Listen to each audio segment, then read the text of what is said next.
पांचवें दिन क्लैश हुआ पांडवों के शेयर्ड व्यू और कौरवों के मकर व्यू का। अब शेयर्ड व्यू जो है वो एक हॉक की तरह फॉर्मेशन होता था। अब इसे गरुड़ व्यू से कंफ्यूज मत कीजिए, बिकॉज गरुड़ व्यू जो है वो एक ईगल की तरह फॉर्मेशन था और शेयर्ड व्यू एक हॉक की तरह फॉर्मेशन था। आप यहां पर एक इमेज देख सकते हो, देख ली। ओके, तो इस फॉर्मेशन का मीनिंग मतलब लाइक जो गरुड़ व्यू होता था वो लाइक उसके पंख इस तरफ होते थे, वरना शेयर्ड व्यू के जो पंख होते थे वो ऊपर की ओर फैले हुए होते थे। अब इसे काउंटर करने के लिए गंगापुत्र भीष्म ने बनवाया मकर व्यू। अब मकर व्यू जो होता है वो एक मगरमच्छ की तरह होता है एंड आप एक और इमेज देख सकते हो यहां पर, देख ली। ओके, तो मगरमच्छ की तरह वो एक व्यू होता है जिसके मगरमच्छ के जो जबड़े वाले वॉरियर्स है वो सामने वाले व्यूहों की गर्दन वाले वॉरियर्स को काट लेते हैं, ठीक है। बट यहां पर प्रॉब्लम ये हो जाती है कि अगर आप कोई बर्ड वाला फॉर्मेशन बनवाते हो, गरुड़ व्यू, शेड व्यू या फिर क्रॉन्च व्यू, तो वो सीधा पेनिट्रेट करके थ्रू चला जा सकता है मकर व्यू के थ्रू। और यही तो बात थी, भीष्म को इस बात के बारे में पता ही नहीं था। एंड यहां पर ना आज एक बहुत बड़ी चीज होने वाली थी जो कि है कौरव भाइयों की मृत्यु शुरू।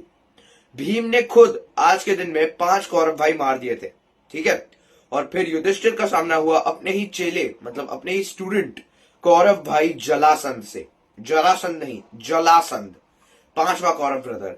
एंड इसको युधिष्ठिर ने ही रथ युद्ध सिखाया था एंड इसकी भी स्पेशलिटी भाला ही थी। तो जलासंध जो था वो थोड़ा डर गया था, सोच रहा था कि अब तो मैं गया, इसीलिए उसने पहले युधिष्ठिर को प्रणाम किया, ठीक है।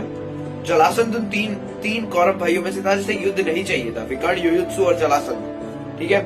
तो युधिष्ठिर के लिए भी ये बात बहुत पर्सनल हो गई कि अपने ही स्टूडेंट को मारना है, ठीक है। फिर लड़ाई शुरू हुई। जलासंध काफी अच्छा कर रहा था स्टार्टिंग में, but in the end Yudhishthir तो भाई युधिष्ठिर थे, उसके गुरु थे। तो जलासंध का बचना यहाँ पर मुश्किल था यार। जलासंध में कंफ्यूज मत करना। जरासंध जो थे वो कंस के ससुर थे और जलासंध जो थे वो कौरव भाई थे, ठीक है।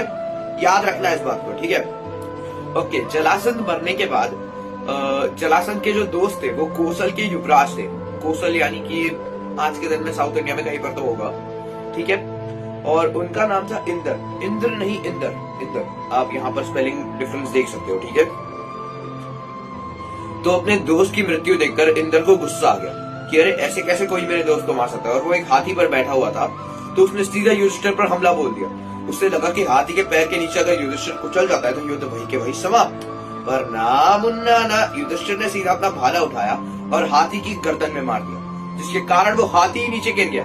और अब तलवारबाजी की शुरुआत हुई एंड इंद्र ने कोशिश की युधिष्ठिर को हराने की, बट क्या करे, अभी स्किल इशू था ब्रो का।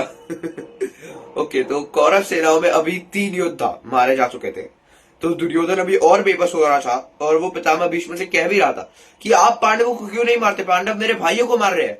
तो भीष्म ने कहा कि पांडव भी मेरे ही पौत्र है दुर्योधन, मैं उन्हें नहीं मार सकता। और तुमने देखा था कैसे मैंने जब मारने की कोशिश की तब अर्जुन के बाणों ने मुझे और द्रोणाचार्य दोनों को शांत कर दिया था। अब दुर्योधन ने कहा आप ही के कारण तो मैं कर्ण को युद्ध भूमि पर नहीं लेके आया था। हाँ, भीष्म ने कंडीशन डाली थी कि अगर कर्ण युद्ध भूमि पर आता है तो वो सेनापति नहीं बनेंगे।